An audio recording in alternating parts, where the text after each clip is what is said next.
ঢাকায় সাধারণ ম্যাথস শিক্ষার্থীদের 4 দফা যৌক্তিক আন্দোলনে আইন শৃঙ্খলা বাহিনীর সাউন্ড গ্রেনেড টিয়ারশেল নিক্ষেপ করে শিক্ষার্থীদের ওপর ন্যাক্কারজনক লাঠিচার্জ করার প্রতিবাদ কর্মসূচি, বিক্ষোভ মিছিল ও মানববন্ধন। বিস্তারিত দেখুন ইসমাইল ইমনের প্রতিবেদনে। পর্যন্ত না পৌঁছায় সেই পর্যন্ত আমরা অপেক্ষা করে যখন দেখি যে তারা শুনতেছে না, সেই ক্ষেত্রে আমরা রাজপথ বেছে নিই। সেই ক্ষেত্রে আমরা মানববন্ধন করি, রাস্তা ব্লকেট করি, অথবা শাহবাগের মতো জায়গায় যেতে হয়। আমরা বিভিন্ন সময় দেখতে পাচ্ছি যে কিছুদিন আগে যখন আমাদের মাদ্রাসার ইবতেদায়ী মাদ্রাসার শিক্ষকরা যখন একটি যৌক্তিক দাবি নিয়ে শাহবাগে অবস্থান করে, সেই ক্ষেত্রে পুলিশ নির্মমভাবে সেখানে লাঠিপিটা করে এবং লাঠিচার্জ করে।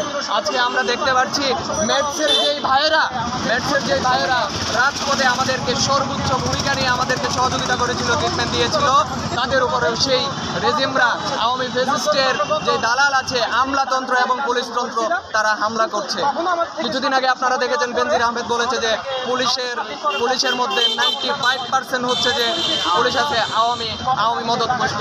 তিনি বলেছে যে আওয়ামী লীগ যখন মাঠে নামবে তখন পুলিশ থেকে তাদেরকে সর্বোচ্চ প্রকার সহযোগিতা করা হবে সামনের সারি থেকে।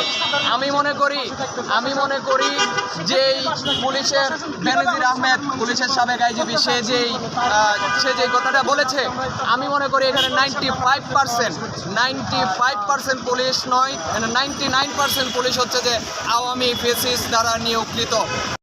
দৈনিক আজকের বাংলা .net